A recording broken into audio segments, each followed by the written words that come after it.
Hey, welcome to Motorhead Garage. Boy, we got a show packed today. We're going to show you how to save a rusty chassis. We're going to talk a little bit about a drop-in bed liner. We're going to be working on the Vicky. We'll show you some of the upgrades we've done on that. Plus, I got a really neat trailer hitch we're going to show you. So we got all that and more here on Motorhead Garage.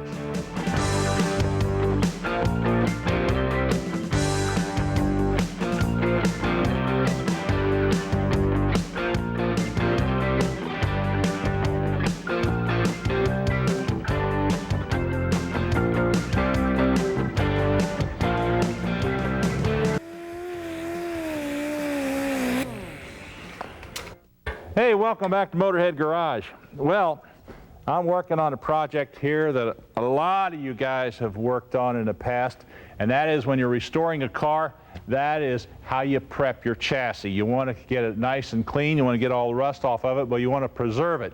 There are a lot of ways you can do it. You can sandblast it and then take care of it from that point. You could dip it with a chemical dip. The problem is you can have some of that chemical leaching out occasionally on your paint.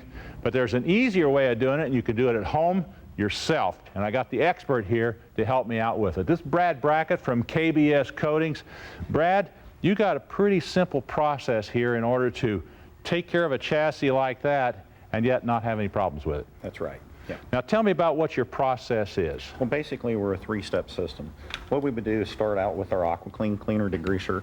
We mix that down 5 to 1 in a bucket of hot water, scrub it on with a Scotch-Brite pad. We could also send it through a pressure washer if we'd like. It's low suds and also biodegradable. All right, let's get that. Let's spray that on there. Now, what you do, you just spray this on like so. That's correct. Now you spray it all down like that.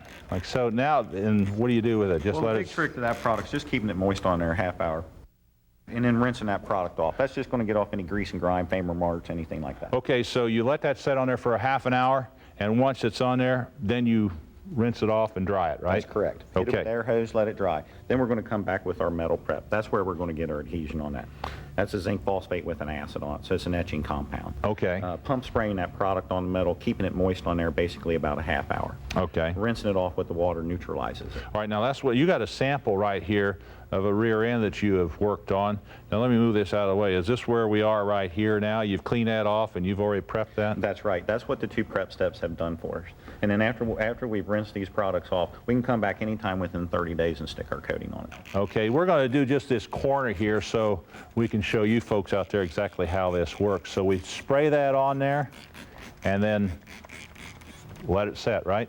Yeah, we're going to keep that product moist on there about a half hour. Yeah, Okay. You can actually Scotch-Brite pad it halfway through if you like. And then once you have it at that stage, what's next? Well, we're going to come back with our Rust Seal product. And the Rust Seal comes in all those colors straight out of the can. It's a moisture cure urethane. It's a self-leveling product, so you can brush it, roll it, or spray it. It's a single component, so there's no catalyst. Impervious to battery acid, diesel fuel, gasoline, salt, calcium chloride, all this kind of nasty stuff. Also good to 600 degrees. Also has a moderate UV stability on it, so you don't have to top coat this product underneath the vehicle. Oh, that's good. Now, you can spray this on? Yes, we can brush it, roll it, or spray it. If we're going to spray it, then we're going to stay in-house with our #1 thinner. Okay, so that's this right here. You need to use your thinner with your product because it's compatible, right? That's correct. We always want to stay in-house with our thinner. All right, now we've put on a rust blast. Now you can see what that does for you. You can see the difference between here and over here where we didn't apply it. You can see that takes it right down to almost to the metal, so it looks good. You want to let that dry real good, and then we'll put our first coat on here, and you want to let that dry at least 2 hours or to the touch between coats.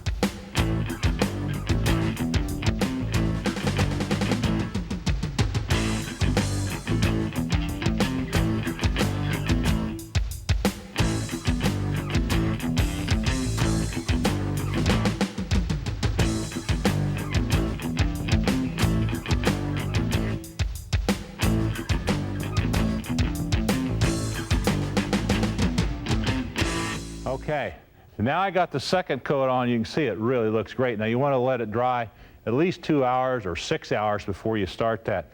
Brad, I got a question for you on this. Sure.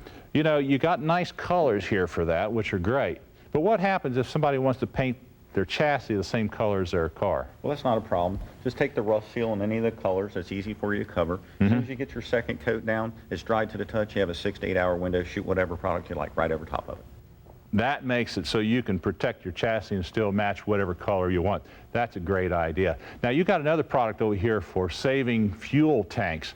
Tell me about that. Well, our gold standard tank kit is actually a single component also set up for your alcohol, base fuel, biodiesel, E85. Any of those products won't hurt that. So you just put that inside, slosh it around, it'll take care of the rust, and that way you can preserve your fuel tank, especially these older ones that get rust in them. That's a great idea. Good product there. Now, what does it cost to do a whole chassis like this? Well, we can do our average frame for under $60. 60 bucks. That is a deal, I'm telling you. Well, you got a nice set of products here. I'm glad you stopped by, and we certainly learned something here to preserve a chassis. We got more coming at you on Motorhead Garage, so stay tuned. Well, this worked out good. I love the way you did this rear end. That's a good example of how that's going to work.